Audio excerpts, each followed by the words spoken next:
श्रोताओं और साधकों, आज जो कथा आप सुनने जा रहे हैं वो सिर्फ संगीत की नहीं, भक्ति की भी नहीं। ये कथा है विनम्रता, साधना, समर्पण और प्रभु प्रेम की। कथा शुरू होती है उस समय से जब तानसेन, जो सम्राट अकबर के दरबार के सर्वश्रेष्ठ गायक थे, गोसाई श्री विट्ठलनाथ जी के दर्शन के लिए आए। तानसेन जितने महान गायक थे उतने ही विनम्र भी। लेकिन विट्ठलनाथ जी के दरबार में नियम था कि चाहे कोई कितना ही बड़ा क्यों ना हो, सबको पहले सेवा से शुरुआत करनी होती है। इसलिए विट्ठलनाथ जी ने तानसेन की सेवा के लिए कुंभन दास जी को नियुक्त किया। वही कुंभन दास जो भगवान के अष्ट सखाओं में से एक थे, जिनका गायन सुनकर स्वयं ठाकुर जी के नेत्र सजल हो जाते थे, जिनके स्वर में ऐसा माधुर्य था कि वृंदावन की रज भी झूम उठती थी। लेकिन देखिए, विनम्रता का अद्भुत दृश्य। इतना महान गायक जो स्वयं ईश्वर के प्रिय हैं, वे पूरे दिन तानसेन की सेवा करते रहे। तानसेन को पता तक नहीं चला कि जो व्यक्ति उनके लिए तंबूरा उठा रहा है, जल ले आ रहा है, घड़ा बदल रहा है, आसन ठीक कर रहा है, वही कोई सामान्य व्यक्ति नहीं, बल्कि ऐसा गायक है जिसके स्वर पर संसार नहीं, भगवान स्वयं नृत्य करते हैं। दिन बीतता गया और समय आया जब ठाकुर जी के समक्ष संगीत सभा प्रारंभ हुई। राजा, साधु, महंत, विद्वान सब उपस्थित थे। तानसेन को गाने के लिए बुलाया गया। जैसे ही तानसेन ने गाना शुरू किया, पूरी सभा वाह वाह से गूंज उठी। उनकी तान, आलाप, स्वर और लय में ऐसी शक्ति थी कि ऐसा लगता था जैसे हर कण उनके स्वर से प्राण पा रहा है। तानसेन ने राग पूरा किया और सभी मंत्रमुग्ध थे। लेकिन उसी समय राजभोग का समय आ गया। विट्ठलनाथ जी मुस्कुराए और बोले, अब एक पारंपरिक पद होगा और उसे कुंभन दास जी गाएंगे। तानसेन चौंक गए। ये नाम उनके लिए नया था। जिन्होंने पूरे संसार में संगीत सुना था, वे इस अनसुने नाम के बारे में जिज्ञासु हुए। तभी वही शांत विनम्र सेवक कुंभन दास जी उठे। तानसेन के भीतर बिजली कौन थी? अरे ये तो वही है जो मेरे तंबूरा और जल का प्रबंध कर रहे थे। उन्हें सिंहासन समान आसन पर बैठाया गया और जैसे ही कुंभन दास जी ने गायन शुरू किया, पहले ही स्वर के साथ तानसेन जैसे शून्य हो गए। वे आवाज स्वर नहीं, जीवात्मा थी। वे राग नहीं, भक्ति थी। वे आलाप नहीं, आत्मसमर्पण था। कुंभन दास जी के प्रत्येक स्वर में भक्ति का समर्पण, प्रेम का उत्कर्ष और हृदय का आवेग था। वे गायन शरीर से नहीं, आत्मा से था। सभा में बैठे सभी लोग स्थिर हो गए, जैसे संसार ने श्वास रोक ली हो। तानसेन का मन कांप उठा। जिसने आज तक दीपक जलते देखा था, बादल बरसते महसूस किए थे, जिसने रागों से प्रकृति को प्रभावित किया था, वे आज किसी के सामने पूर्ण रूप से छोटा पड़ गया। आंखों में आंसू रुकने का नाम नहीं ले रहे थे। राग समाप्त हुआ और वातावरण मौन में डूब गया। कोई बोल भी नहीं पा रहा था। तानसेन धीरे से आगे बढ़े, हाथ जोड़कर बोले, बाहर चलिए, मेरे प्रणाम स्वीकार कीजिए। सभा हैरान। सम्राट के दरबार में जो व्यक्ति कभी किसी को प्रणाम नहीं करता, वे ये विनती कर रहा था। बाहर पहुंचते ही तानसेन ने कहा, मैंने अपने जीवन में स्वामी हरिदास जी के अलावा किसी को प्रणाम नहीं किया, लेकिन आज करूंगा। कुंभन दास जी ने विनम्रता से मना किया, परंतु तानसेन बोले, कारण ये नहीं कि आपका स्वर श्रेष्ठ है, कारण ये है कि इतनी दिव्यता होते हुए भी आपने अहंकार की राई भर मात्रा भी बाहर नहीं आने दी। ये प्रमाण है कि आपको ठाकुर जी मिल चुके हैं। ये सुनकर कुंभन दास जी के नेत्र भर आए। बोले, भाई मैं जो भी हूं ठाकुर जी की कृपा से हूं। गुण मेरा नहीं, उनका दिया हुआ है, इसलिए उसमें घमंड कैसा। उस रात संगीत और भक्ति के महासागर में सभी डूब गए। पर कथा यहीं समाप्त नहीं होती, यहीं से शुरू होता है चमत्कारों का क्रम। दरबार में एक घटना हुई। कुछ गवैयों ने ईर्ष्या और दंभ के कारण तानसेन को चुनौती दी कि यदि तुम इतने महान हो तो दीपक गाकर दिखाओ। तानसेन ये जानते थे कि राग दीपक गाना आसान नहीं, क्योंकि जहां वे दीपक जलाता है वहीं शरीर भी भीतर से जर उठता है। परंतु चुनौती थी, दरबार की प्रतिष्ठा थी। उन्होंने राग दीपक गाया। दीपक जले, प्रकाश फैल गया और अगले ही क्षण वे प्रकाश उनके शरीर में अग्नि बन गया। पूरा शरीर अग्नि में जलने लगा। जल डाला, कुएं में डाला, परंतु आग शांत नहीं हुई। लोग देखते रहे पर कोई बचा नहीं सका। तानसेन मृत्यु के द्वार पर खड़े थे। तब उन्हें याद आया कि केवल मेघ मल्हार ही इस आग को रोक सकता है, और वो भी पूर्णत्व से गाया जाए तो। और मेघ मल्हार कहाँ, किसके पास, कोई नहीं जानता। शरीर जलता हुआ पर आत्मा बचने की आशा में तानसेन दौड़े भागे, गिरते पड़ते ब्रज पहुंचे। रास्ते में उनकी चेतना खोने लगी थी। तभी दो ब्रज की गोपियां गोबर थापते हुए दिखीं। उन्होंने तानसेन की स्थिति देखी और तुरंत समझ गईं कि राग दीपक गाया है, और वहीं गोबर थापते थापते मेघ मल्हार गाने लगीं। जैसे ही पहला आलाप उठा, घने बादल घिराए, बिजली चमकी, वर्षा होने लगी और वे जलता हुआ शरीर शांत हुआ। तानसेन चकित थे। ऐसा सटीक राग गाने वाली और गोबर थाप रही हैं? कौन से विद्यालय से पढ़ी हो?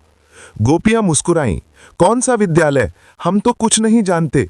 रोज हरिदास जी बिहारी को गाते हैं, बस पीछे पीछे गा गा कर सीख गए। ये सुनकर तानसेन निरुत्तर हो गए। जिस संगीत को अर्जित करने के लिए उन्होंने जीवन लगा दिया, ब्रज की माताओं ने सहज भाव से पा लिया। तानसेन वृंदावन पहुंचे, स्वामी हरिदास जी के चरणों में गिर पड़े। उनके हृदय में तूफान था। भक्ति, प्रेम, समर्पण, विनम्रता, आश्चर्य सब एक साथ उमड़ पड़े। हरिदास जी ने उन्हें उठाया, रेशमी कपड़े में एक कौड़ी दी और बोले, ये रेशम इसलिए कि अब तुम्हारा गायन ठाकुर जी के लिए है, और ये कौड़ी इसलिए कि तुमने जीवन भर जो संगीत सीखा उसकी कीमत प्रभु के प्रेम के सामने मात्र कौड़ी समान है। तानसेन ने कौड़ी और रेशमी कपड़ा दोनों सिर से लगाकर अपने हृदय में रख लिए। उस दिन से उनके जीवन का मार्ग बदल गया। अब संगीत उनके लिए संसार की तालियों का विषय नहीं रहा, वो बन गया था समर्पण, प्रार्थना और भक्ति। कुछ ही समय बीता था कि सम्राट अकबर के मन में इच्छा जागी। मैं स्वामी हरिदास जी का गायन सुनना चाहता हूं। तानसेन समझ गए कि गुरु का गान सामान्य कानों के लिए नहीं होता। उन्होंने कहा, जहां समर्पण हो, जहां हृदय शरणागत हो, वहां कृपा उतरती है। पर जहां जिज्ञासा और परीक्षण हो, वहां कृपा नहीं उतरती। स्वामी हरिदास जी संसार को रिझाने के लिए नहीं गाते, केवल बिहारी जी को रिझाने के लिए गाते हैं। अकबर ने तर्क दिया, राजा हूं, आदेश देता हूं। तानसेन शांत स्वर में बोले, गुरु के सामने कोई राजा नहीं, कोई दास नहीं, सब केवल भक्त होते हैं। यदि आप हरिदास जी को सुनना चाहते हैं तो राजकीय वेश छोड़ना होगा, राजा होने का भाव छोड़ना होगा और मेरे तंबूरा उठाने वाले सेवक बनना होगा। अकबर पहले चौंके, फिर बोले, यदि इससे मुझे उस दिव्यता को अनुभव करने का अवसर मिलेगा तो मैं तैयार हूं। सम्राट ने अपना रूप बदला, राजा का सब अभिमान छोड़ दिया। उन्होंने तानसेन का तंबूरा उठाया और सेवक के समान पीछे चल पड़े। लेकिन एक समस्या थी। अकबर की आदत थी अच्छे संगीत पर तुरंत वाह वाह कहने की। तानसेन ने सख्त चेतावनी दी, गुरुदेव के समक्ष वाह वाह नहीं करनी। अगर ऐसा किया तो राग का पन्ना फाड़ दिया जाएगा और समस्त प्रभाव चला जाएगा। अकबर ने प्रतिज्ञा की कि वे मौन रहेंगे। दोनों वृंदावन पहुंचे। वहां शांति थी, भक्ति थी, संगीत था, पर कोई मंच नहीं, कोई चमक नहीं। स्वामी हरिदास ध्यान में थे, बिहारी जी के नाम में तल्लीन। तानसेन ने नम्रता से गाना प्रारंभ किया, लेकिन जानबूझकर गलती की। हरिदास जी आंखें खोलीं और बोले, क्या कर रहे हो? ऐसे नहीं। तानसेन ने सिर झुकाकर कहा, गुरुदेव, स्मरण नहीं हो रहा, आप ही सुना दीजिए। हरिदास जी कुछ क्षण मौन रहे। उनका हृदय बिहारी जी की स्मृति में डूबा। मन वंशीवट के युगल दर्शन में खो गया, और जैसे ही उनके होंठों से पहला स्वर निकला, संसार ठहर गया। वो राग नहीं था, वो लीला थी। पूरा वृंदावन झूम उठा। पेड़ हिलने लगे, मानो वे भी नृत्य कर रहे हों। आकाश में बादल उमड़ आए, लेकिन वर्षा ना हुई, जैसे प्रकृति भी मंत्रमुग्ध होकर थम गई थी। हवा में झंकार, धरा में कंपन और सातों स्वरों में साक्षात माधुरी। अचानक असंख्य गोपियां प्रकट हुईं, सभी आनंद में नृत्य करने लगीं। उनके कदमों की ताल, हाथों की मुद्राएं, नेत्रों की भक्ति सब उस राग का हिस्सा बन गईं। हिंसक पशु भी शांत होकर बैठ गए, पक्षी उड़ना भूल गए, पर्वत तक स्थिर हो गए। वृंदावन पर मानो प्रेम का जादू छा गया। अकबर और तानसेन दोनों सम्मोहित हो गए। समय की पहचान मिट गई। दिन बीतते गए, पर किसी को पता ही नहीं चला। 3 दिन तक वही स्वर साधा गया। अकबर 3 दिन तक मंत्रमुग्ध अवस्था में बैठे रहे, बिना भोजन, बिना जल, बिना नींद, क्योंकि भोजन और जल से अधिक आत्मा को राग मिल गया था। तीसरे दिन तानसेन ने पानी का छींटा मारा। अकबर चेतना में लौटे, और वही आदत। होंठों पर स्वतः वाह वाह वाह आ ही गया। वे तुरंत रुक गए, पर आवाज निकल चुकी थी। हरिदास जी ने दृष्टि उठाई। निगाह में तप नहीं, बेधक करुणा थी। बोले, ये स्वर किसी राजा का है, ये जरूर कोई मलेच्छ बादशाह है। तानसेन, ये कौन है? तानसेन ने हाथ जोड़कर कहा, गुरुदेव क्षमा करें, ये भारत का एक छोटा सा दास है, नाम अकबर है, लोग इसे बादशाह कहते हैं। सम्राट अकबर कांप गए। उन्हें लगा गुरु प्रकोप करेंगे, अस्वीकार करेंगे। पर हरिदास जी मुस्कुराए और बोले, हमारे बिहारी जी का जो उपासक हो उसका उपासक बादशाह हो, ये देखकर सुख मिला। ये वाक्य अकबर के हृदय में बिजली की तरह गिरा। राजा होना गर्व का नहीं, सेवा का स्थान है, ये उन्हें पहली बार समझ आया। अकबर ने प्रणाम किया और एक हार भेंट किया। हार असाधारण था, मोतियों से बना, अनमोल। हरिदास जी ने वो हार लिया, समीप बैठे एक हिरण के गले में पहना दिया। अकबर के मन में एक क्षण के लिए विचार आया, इतना विलक्षण हार और एक हिरण के गले में। इसी क्षण उनके भीतर छिपा अहंकार जागा और हरिदास जी ने यह पहचान लिया।